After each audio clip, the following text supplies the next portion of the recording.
ਧੰਨ ਧੰਨ ਰਾਮਦਾਸ ਗੁਰ ਜਿਨ ਸਿਰਿਆ ਤਿਨੈ ਸਵਾਰਿਆ।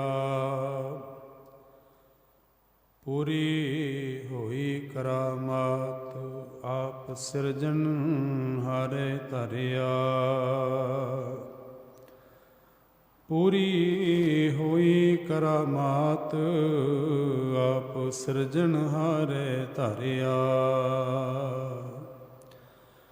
ਜੁਗੋ ਜੁਗ ਅਟਲ ਚਵਰ ਛਤਰ ਤਖ਼ ਦੇ ਮਾਲਕ ਹਾਜ਼ਰਾ ਹਜ਼ੂਰ ਜ਼ਾਰਾ ਜ਼ਹੂਰ ਸ਼ਬਦ ਗੁਰੂ ਧੰਨ ਸਤਿਗੁਰੂ ਗੁਰੂ ਗ੍ਰੰਥ ਸਾਹਿਬ ਸੱਚੇ ਪਾਤਸ਼ਾਹ ਮਹਾਰਾਜ ਜੀ ਦੀ ਪਾਵਨ ਪਵਿੱਤਰ ਨਿੱਘੀ ਗੋਦ ਅੰਦਰ ਜੁੜ ਬੈਠੇ ਸਤਸੰਗੀ ਜਨੋ ਵੱਡਿਆਂ ਭਾਗਾਂ ਵਾਲੇ ਹੋ। ਅੰਮ੍ਰਿਤ ਵੇਲੇ ਦੇ ਪਾਵਨ ਦਰਬਾਰ ਅੰਦਰ ਜੁੜ ਬੈਠਣ ਦਾ ਇਹ ਪਾਵਨ ਸਮਾਂ ਗੁਰਦੇਵ ਪਾਤਸ਼ਾਹ ਜੀ ਨੇ ਬਖਸ਼ਿਸ਼ ਕੀਤਾ ਹੈ। ਚੌਥੀ ਪਾਤਸ਼ਾਹੀ ਸਤਿਗੁਰੂ ਧੰਨ ਸ਼੍ਰੀ ਗੁਰੂ ਰਾਮਦਾਸ ਸੱਚੇ ਪਾਤਸ਼ਾਹ ਜਿਨ੍ਹਾਂ ਦਾ ਅੱਜ ਪਾਵਨ ਪ੍ਰਕਾਸ਼ ਗੁਰਪੁਰਬ ਮਨਾ ਰਹੇ ਹਾਂ। ਸਾਧ ਸੰਗਤ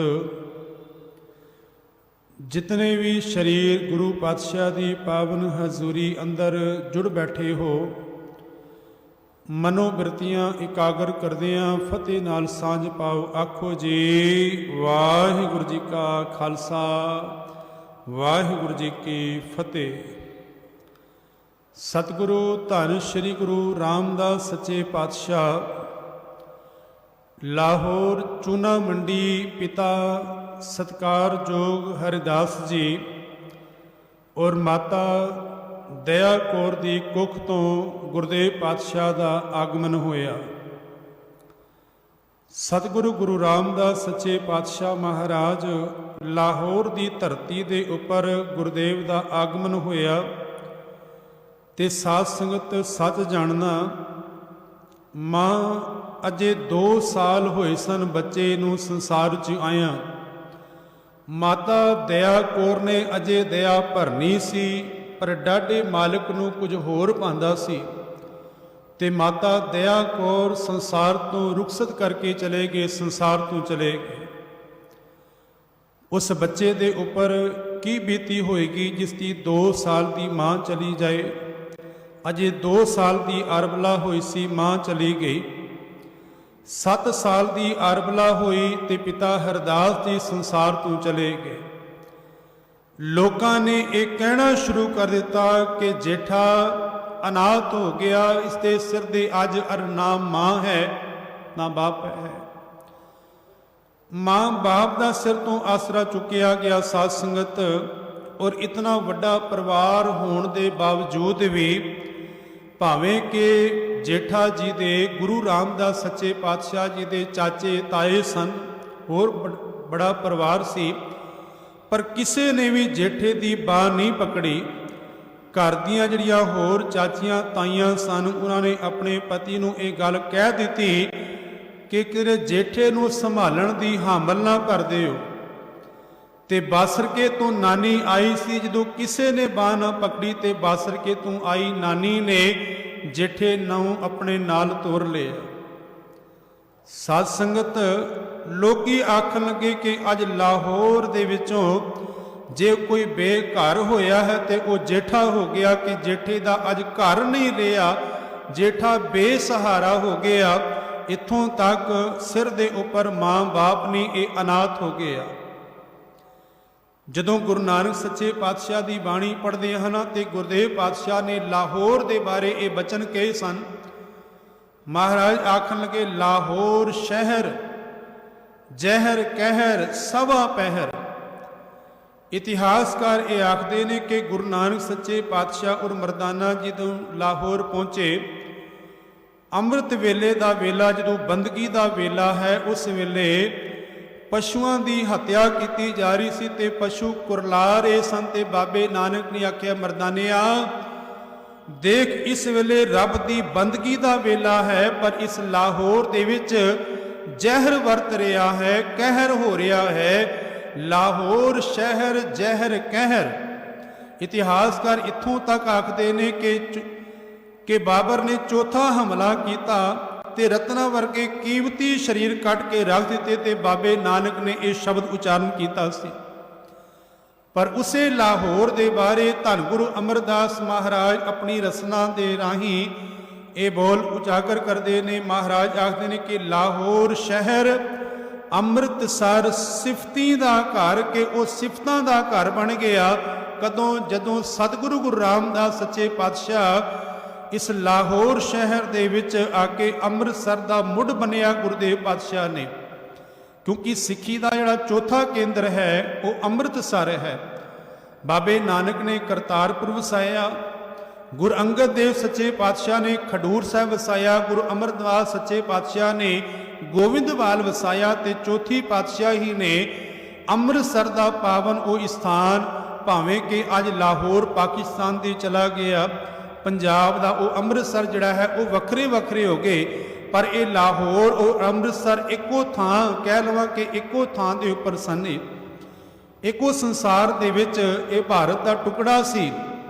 ਤੇ ਧੰਨ ਗੁਰੂ ਅਮਰਦਾਸ ਮਹਾਰਾਜ ਆਖਦੇ ਨੇ ਕਿ ਲਾਹੌਰ ਸ਼ਹਿਰ ਅੰਮ੍ਰਿਤਸਰ ਸਿਫਤੀ ਦਾ ਘਰ। ਧੰਨ ਗੁਰੂ ਅਮਰਦਾਸ ਮਹਾਰਾਜ ਪਹਿਲਾਂ ਵੀ ਬਾਸਰਕੇ ਦੇ ਵਿੱਚ ਆਉਂਦੇ ਸਨ, ਕਿਉਂਕਿ ਉਹਨਾਂ ਦਾ ਜੱਦੀ ਪਿੰਡ ਹੈ ਧੰਨ ਗੁਰੂ ਅਮਰਦਾਸ ਸੱਚੇ ਪਾਤਸ਼ਾਹ ਦਾ। ਬਾਬਾ ਜੇਠਾ ਜੀ ਅੱਜ ਬਾਸਰਕੇ ਦੇ ਵਿੱਚ ਨਾਨੀ ਮਾਂ ਦੇ ਨਾਲ ਉੱਥੇ ਗੁਜਰਾਨ ਆਪਣਾ ਜੀਵਨ ਦਾ ਕਰਦੇ ਨੇ। ਤੇ ਸਾਧ ਸੰਗਤ ਮੈਂ ਬੇਨਤੀ ਕਰਦਾ ਹਾਂ ਕਿ ਦੋ ਉਮਰਾਂ ਐਸੀਆਂ ਨੇ ਜਦੋਂ ਬੱਚੇ ਨੂੰ ਔਰ ਬਜ਼ੁਰਗ ਨੂੰ ਕਿਸੇ ਦੇ ਸਹਾਰੇ ਦੀ ਲੋੜ ਹੈ।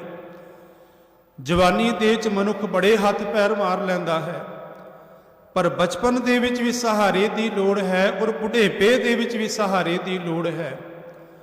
ਪਰ ਸਦਕੇ ਧੰਨ ਗੁਰੂ ਅਮਰਦਾਸ ਸੱਚੇ ਪਾਤਸ਼ਾਹ, ਜਿਨ੍ਹਾਂ ਦੀ ਉਮਰ ਅਜੇ 7.5 ਸਾਲ ਦੀ ਉਮਰ ਸੀ, ਜਦੋਂ ਧੰਨ ਗੁਰੂ ਜੇਠਾ ਜੀ ਧੰਨ ਗੁਰੂ ਰਾਮਦਾਸ ਸੱਚੇ ਪਾਤਸ਼ਾਹ ਮਹਾਰਾਜ ਸਿਰ ਦੇ ਉੱਪਰ ਛਾਬਾ ਚੁੱਕ ਕੇ ਘੁੰਗਣੀਆਂ ਵੇਚਦੇ ਸਨ ਤੇ ਆਪਣਾ ਹੀ ਨਹੀਂ ਨਾਨੀ ਦਾ ਵੀ ਗੁਜਰਾਨ ਕਰਦੇ ਸਨ। ਸਤਿਗੁਰੂ ਮਹਾਰਾਜ ਦਾ ਮੁੱਢਲਾ ਸਮਾਂ ਉੱਥੇ ਬਤੀਤ ਹੋਇਆ। ਧੰਨ ਗੁਰੂ ਅਮਰਦਾਸ ਸੱਚੇ ਪਾਤਸ਼ਾਹ ਨੇ ਗੋਬਿੰਦਵਾਲ ਸਿੱਖੀ ਦਾ ਤੀਸਰਾ ਕੇਂਦਰ ਵਸਾਇਆ। ਉੱਥੇ ਸੰਗਤਾਂ ਜਾ ਕੇ ਵਸਣ ਲੱਗੀਆਂ ਤੇ ਜੇਠਾ ਜੀ ਗੁਰੂ ਰਾਮਦਾਸ ਸੱਚੇ ਪਾਤਸ਼ਾਹ ਮਹਾਰਾਜ ਵੀ ਗੋਬਿੰਦਵਾਲ ਆਪਣੀ ਨਾਨੀ ਜੀ ਦੇ ਨਾਲ ਪਹੁੰਚੇ ਨੇ। ਇਤਿਹਾਸਕਾਰ ਕਹਿੰਦੇ ਨੇ ਕਿ 20-21 ਸਾਲ ਧੰਨ ਗੁਰੂ ਰਾਮਦਾਸ ਸੱਚੇ ਪਾਤਸ਼ਾਹ ਜੇਠਾ ਜੀ ਨੇ ਬਾਬਾ ਅਮਰਦਾਸ ਮਹਾਰਾਜ ਦੀ ਸ਼ਰਨ 'ਚ ਰਹਿ ਕੇ ਸੇਵਾ ਕੀਤੀ ਹੈ। ਘੁੰਗਣੀਆਂ ਆਪਣੀ ਕਿਰਤ ਰਾਹੀਂ ਉਹ ਵੇਚਦੇ ਰਹੇ ਤੇ ਨਾਲ ਨਾਲ ਗੁਰੂ ਘਰ ਦੀ ਸੇਵਾ ਵੀ ਕਰਦੇ ਰਹੇ।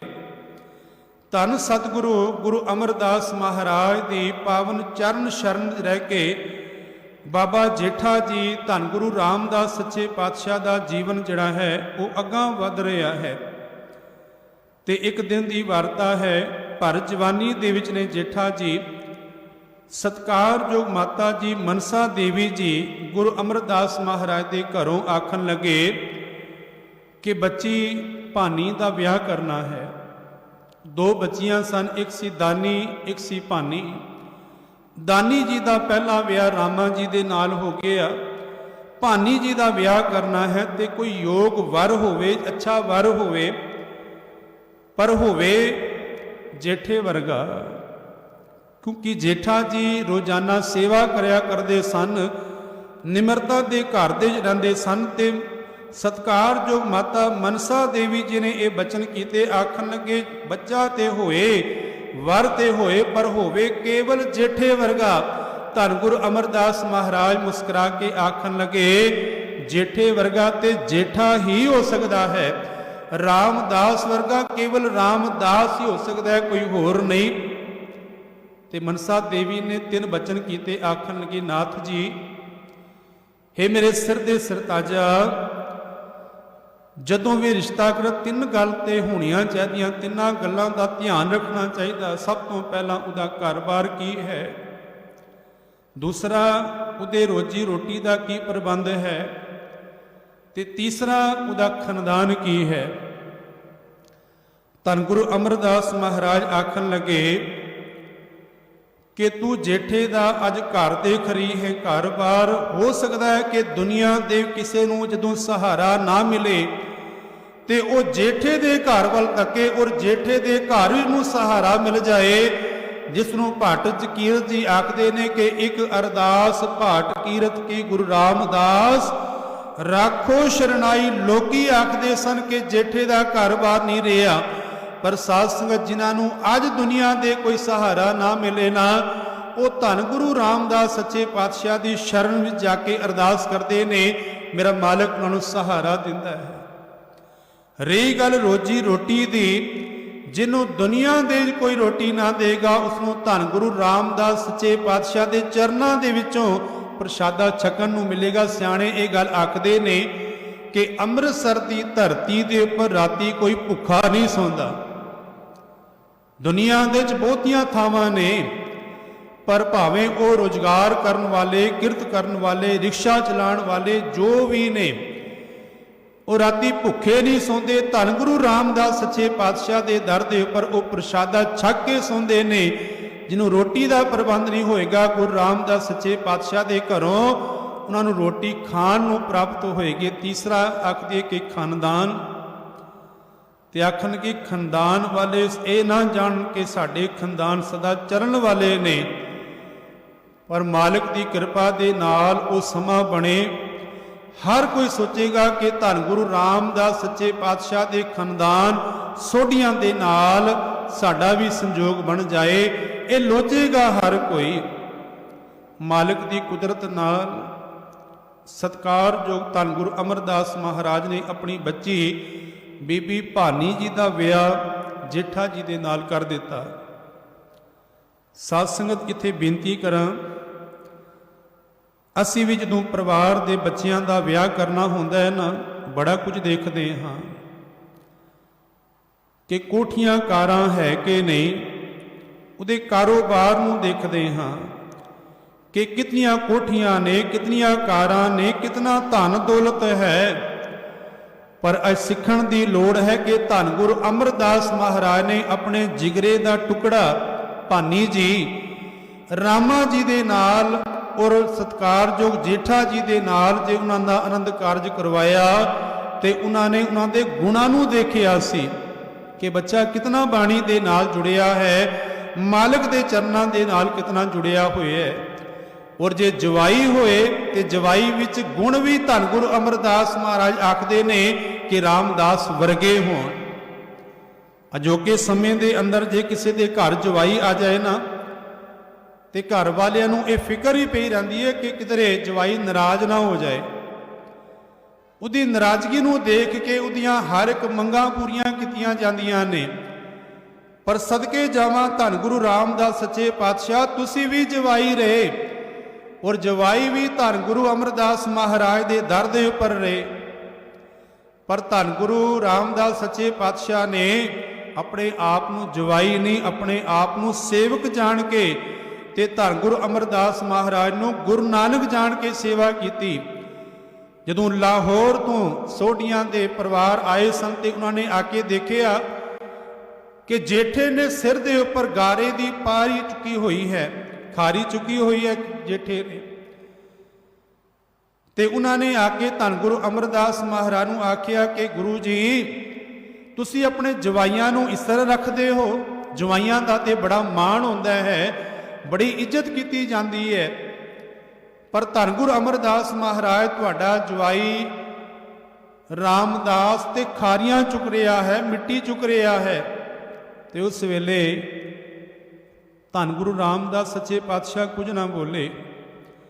ਧੰਨ ਗੁਰੂ ਅਮਰਦਾਸ ਮਹਾਰਾਜ ਨੇ ਇਹ ਬਚਨ ਕੀਤੇ, ਆਖਣ ਲੱਗੇ ਇਹ ਉਹੀ ਜਵਾਈ ਹੈ ਜਦੋਂ ਬਚਪਨ ਦੇ ਵਿੱਚ ਇਹਦੇ ਮਾਂ-ਬਾਪ ਗੁਜ਼ਰ ਗਏ ਨਾ ਤੇ ਕਿਸੇ ਨੇ ਦੀ ਬਾਹ ਨਹੀਂ ਪਕੜੀ। ਔਰ ਤੁਸੀਂ ਆਪਣੇ ਖਾਨਦਾਨ ਦੀ ਕੁਲ ਦੀ ਗੱਲ ਕਰਦੇ ਹੋ, ਜੇ ਤੁਹਾਡੀ ਕੁਲ ਦੇ ਵਿੱਚ ਨਾ ਪੈਦਾ ਹੁੰਦਾ ਤੇ ਤੁਹਾਡੀ ਕੁਲ ਨੂੰ, ਤੁਹਾਡੀ ਖਾਨਦਾਨ ਨੂੰ ਕਿਸੇ ਨੇ ਜਾਣਨਾ ਨਹੀਂ ਸੀ। ਗੁਰੂ ਰਾਮਦਾਸ ਸੱਚੇ ਪਾਤਸ਼ਾਹ ਨੇ ਤੇ ਤੁਹਾਡੀ ਖਾਨਦਾਨ ਨੂੰ ਭਾਗ ਲਾਏ ਨੇ।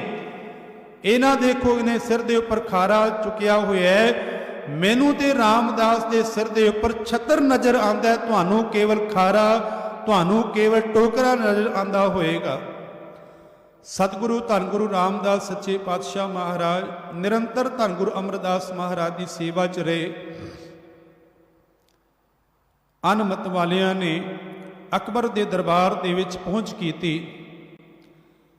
ਤੇ ਪਹੁੰਚ ਕਰਕੇ ਇਹ ਸ਼ਿਕਾਇਤ ਕੀਤੀ ਕਿ ਧੰਨ ਗੁਰੂ ਨਾਨਕ ਸੱਚੇ ਪਾਤਸ਼ਾਹ ਦਾ ਆਰੰਭਿਆ ਹੋਇਆ ਜੋ ਪੰਥ ਹੈ, ਉਸ ਪੰਥ ਦੇ ਵਿੱਚ ਗੁਰੂ ਅਮਰਦਾਸ ਜੀ ਤੀਸਰੀ ਪਾਤਸ਼ਾਹੀ ਬਿਰਾਜਮਾਨ ਨੇ ਔਰ ਉਹ ਸਾਡੇ ਧਰਮ ਲਈ ਖਤਰਾ ਇਸ ਕਰਕੇ ਪੈਦਾ ਹੋ ਰਿਹਾ ਹੈ ਕਿਉਂਕਿ ਉਹ ਸਾਂਝਾ ਉਪਦੇਸ਼ ਸਾਰਿਆਂ ਨੂੰ ਦਿੰਦੇ ਨੇ।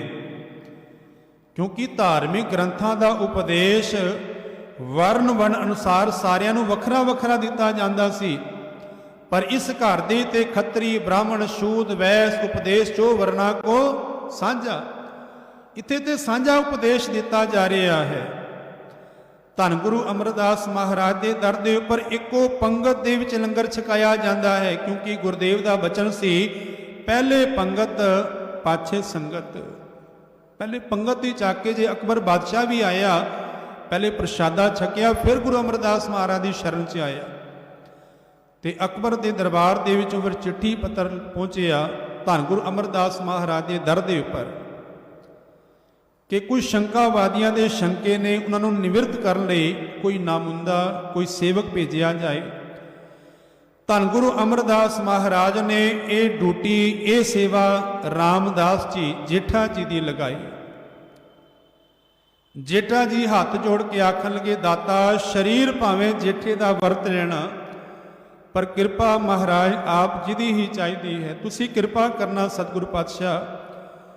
ਧੰਨ ਗੁਰੂ ਅਮਰਦਾਸ ਮਹਾਰਾਜ ਦੀ ਕਿਰਪਾ ਲੈ ਕੇ ਲਾਹੌਰ ਪਹੁੰਚੇ ਤੇ ਲਾਹੌਰ ਦੀ ਉਹੀ ਧਰਤੀ ਹੈ ਜਿੱਥੇ ਧੰਨ ਗੁਰੂ ਰਾਮਦਾਸ ਸੱਚੇ ਪਾਤਸ਼ਾਹ ਦਾ ਆਗਮਨ ਹੋਇਆ ਸੀ। ਅੱਜ ਰਾਤ ਆਪਣੇ ਘਰ ਦੇ ਜਾ ਕੇ ਠਹਿਰੇ ਨੇ, ਘਰ ਦੀ ਸੰਭਾਲ ਕੀਤੀ। ਸਵੇਰੇ ਦੀਵਾਨ ਦੇ ਵਿੱਚ ਕਚਹਿਰੀ ਦੇ ਵਿੱਚ ਹਾਜ਼ਰ ਹੋਏ।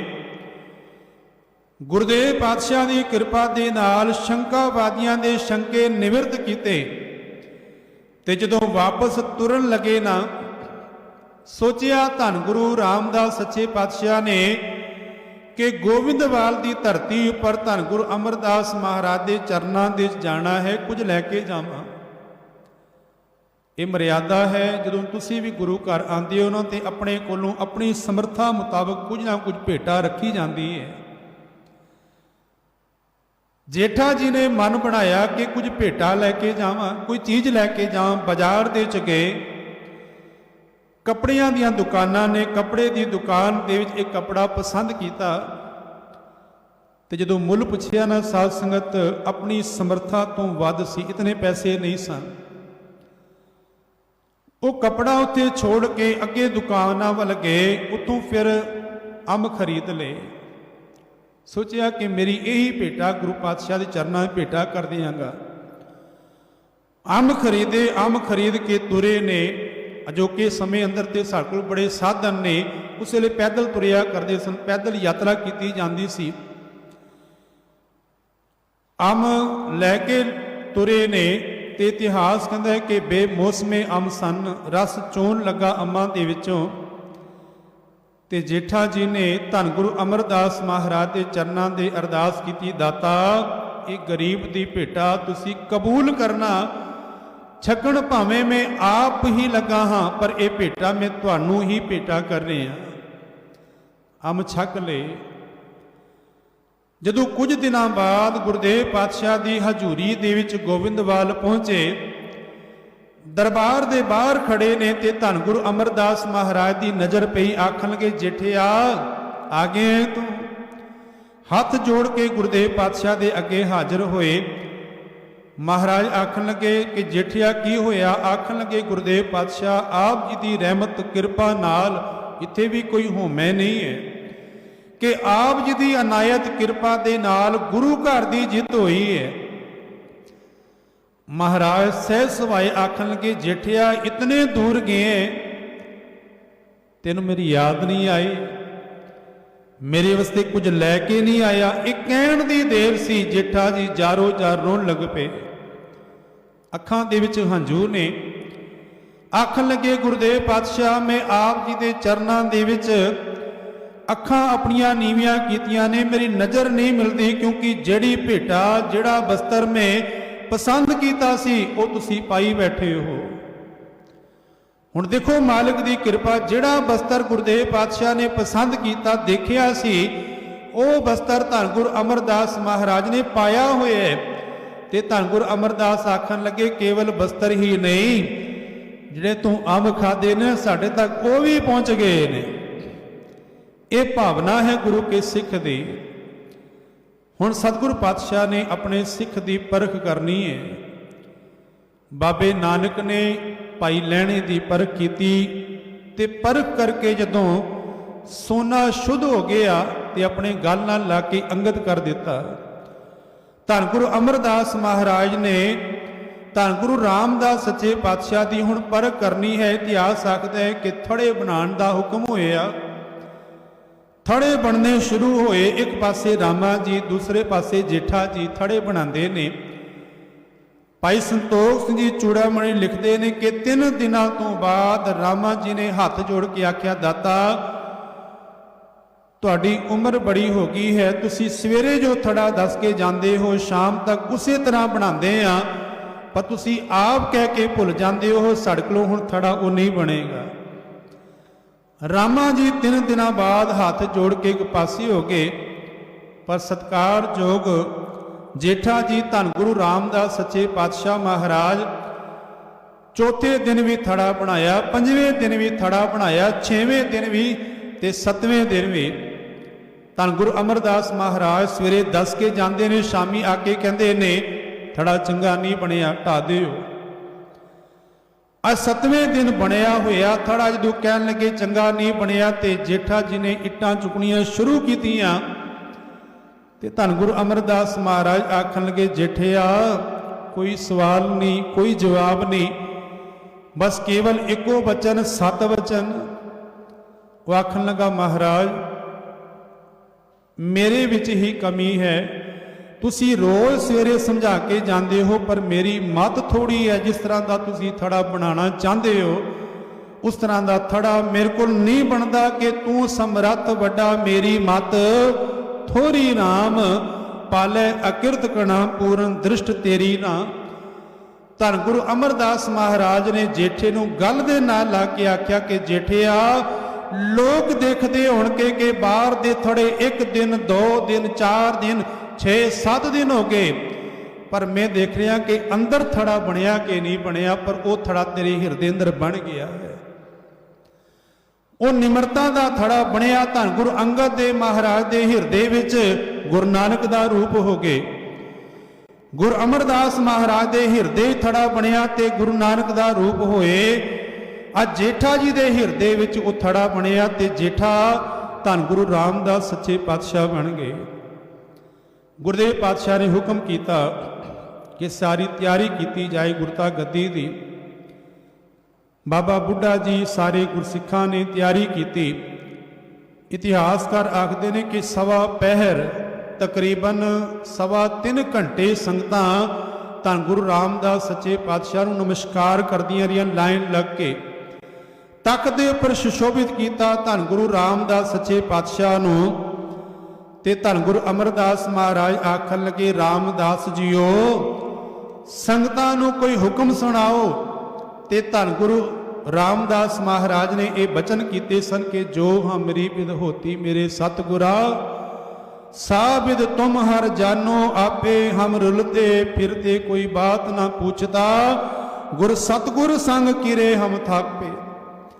ਜਦੋਂ ਸਿਰ ਦੇ ਉੱਪਰ ਨਾ ਮਾਂ ਰਹੀ ਨਾ ਪਿਤਾ ਰਿਹਾ, ਲੋਕ ਆਖਦੇ ਸਨ ਕਿ ਅੱਜ ਜੇਠਾ ਬੇਸਹਾਰਾ ਹੋ ਗਿਆ ਹੈ, ਅੱਜ ਜੇਠਾ ਅਨਾਥ ਹੋ ਗਿਆ, ਅੱਜ ਜੇਠਾ ਮੇਰੇ ਨਾਲ ਦੇ ਬੱਚੇ ਮੇਰੇ ਨਾਲ ਨਹੀਂ ਸਨ ਖੇਡਦੇ। ਪਰ ਧੰਨ ਗੁਰੂ ਅਮਰਦਾਸ ਸੱਚੇ ਪਾਤਸ਼ਾਹ ਮੇਰੇ ਵਰਗੇ ਕੀਰੇ ਨੂੰ ਤੁਸੀਂ ਅੱਜ ਗੁਰਤਾ ਗੱਦੀ ਪਰ ਥਾਪਿਆ, ਇਹ ਮੇਰੇ ਮਾਲਕ ਦੀ ਵਡਿਆਈ ਹੈ। ਪਰ ਸੱਤਾ ਔਰ ਬਲਵੰਡ ਜੀ ਬੜੇ ਪਿਆਰੇ ਬੋਲ ਗੁਰਬਾਣੀ ਦੇ ਉਚਾਰਨ ਕਰਦੇ ਨੇ ਕਿ ਧੰਨ ਧੰਨ ਰਾਮਦਾਸ ਗੁਰ, ਜਿਨ ਸਿਰਿਆ ਤਿਨੈ ਸਵਾਰਿਆ, ਪੂਰੀ ਹੋਈ ਕਰਾਮਾਤ ਆਪ ਸਿਰਜਣਹਾਰੈ ਧਾਰਿਆ। ਦੁਨੀਆ ਦੇ ਵਿੱਚ ਕਿਸੇ ਬੱਚੇ ਨੂੰ ਮਾਂ ਸਵਾਰਦੀ ਹੋਏਗੀ, ਕੋਈ ਬਾਪ ਸਵਾਰਦਾ ਹੋਏਗਾ, ਪਰ ਧੰਨ ਗੁਰੂ ਰਾਮਦਾਸ ਸੱਚੇ ਪਾਤਸ਼ਾਹ ਤੁਹਾਨੂੰ ਪਰਮੇਸ਼ਰ ਨੇ ਸਵਾਰਿਆ ਹੈ। ਤੇ ਕੇਵਲ ਸਵਾਰਿਆ ਹੀ ਨਹੀਂ, ਪੂਰੀ ਹੋਈ ਕਰਾਮਾਤ। ਇੱਕ ਕਰਾਮਾਤ ਵਰਤੀ ਹੈ ਮੁਕੰਮਲ कि आप सिरजनहार है धारिया। सिरजनहार परमात्मा ने गुरु रामदास सच्चे पातशाह के हिरदे विच अपने आप को टिका लिया। मैं एक गल करके समाप्ति करा। अनमतां दे विच जां हर एक मनुख चाहता है संसार दे विच रहिंदियां होइयां सुख मिलन। संसार तो जदों रुखसत करके मनुख जाए उन्होंने स्वर्ग दी बहशत दी जां मुक्ति दी प्राप्ति होए। ये हर एक मनुख की मंग है कि संसार दे मैनूं सुख मिलन और संसार तो जाण तो बाद मैनूं मुक्ति मिल जाए, मैनूं बहशत मिल जाए, मैनूं स्वर्ग मिल जाए। धन गुरु रामदास सच्चे पातशाह ने जे सिੱਖੀ ਦਾ चौथा केंद्र बनाया तो हर सिख अपने आप को भागां वाला समझदा है। उस थां दे उपर जाके जो नक मस्तक होंदा है सतगुर की बाणी दे नाल जुड़दा है। एक कवि होया है जिसका नाम भी हरदास होया है, हरदास कवि जी। वो धन गुरु रामदास सच्चे पातशाह दे उस स्थान के उपर पहुंचिया जिसनूं असीं बड़े प्यार नाल दरबार साहब कहते हाँ, अमृतसर कहते हैं। सड़ियाँ उतर के गया, दरबार साहब जाके मत्था टेकिया, बाणी दे नाल जुड़िया ना। बाणी दे नाल जुड़ के अंदर बड़ी रूहानियत मिली, बड़ा सुख मिलिया। ते तुहाडा सारियां दा निजी तजर्बा होएगा कि दरबार साहब जाके केवल बाणी ही हिरदे अंदर और मन अंदर है और सारे फुरने उड़ जाते हैं। वो हरदास फिर एक पंक्ति उच्चारण करता है, आखदा है कि हर मंदिर और बैकुंठ को तोल लियो हरदास। तराजू दे पलड़ियां दे एक पासे हर मंदिर पाया, एक पासे बैकुंठ पा दिता जिन्हों स्वर्ग कहते हैं। हर मंदिर और बैकुंठ को तोल लियो हरदास, भारो हुतो सो गिर परेओ। आखन लगा जो भारा सी वो धरती के उपर टिक गया। होलो चढ़ियो आकाश, तेरा होला सी बैकुंठ स्वर्ग, वो आकाश से चढ़ गया। उन्हों का मत है वो मनते ने कि स्वर्ग जिहड़ा है आकाश के विच है। पर आखदे कि जे जमीन के उपर धरती के उपर कोई स्वर्ग है तो वह धन गुरु रामदास सच्चे पातशाह तेरा दर है जिथे संगतां जाके नकमस्तक होंदियां ने ते ये अरदास करदियां ने। जो भट कीरत जी करते हैं कि एक अरदास पाठ कीरत की गुरु रामदास, राखो शरणाई जिस सतगुरु पातशाह लोकी आखते सन ये अनाथ हो गया, ये बेसहारा हो गया। इस जेठे नूं ते कुछ आंदा नहीं, पर जो पढ़ाई धन गुरु रामदास महाराज ने माणी है ना, दुनिया दे कोई मान नहीं सकिया। क्योंकि गुरुदेव पातशाह ने 30 रागां दे विच बाणी उच्चारण कीती है। पहले 19 राग गुरु नानक सच्चे पातशाह दे, 11 राग होर गुरुदेव पातशाह ने उच्चारण किए। पड़तालां दे विच गुरुदेव पातशाह ने बाणी नूं गाया है।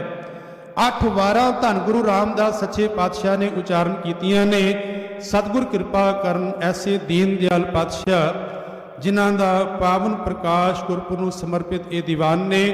आप समूह संगतां नूं पावन गुरपुरब दीआं लख लख वधाइयां जी। बड़े प्यार अदब दे नाल फतेह नाल सांझ पाओ। आखो जी वाहिगुरू जी का खालसा वाहिगुरू जी की फतेह।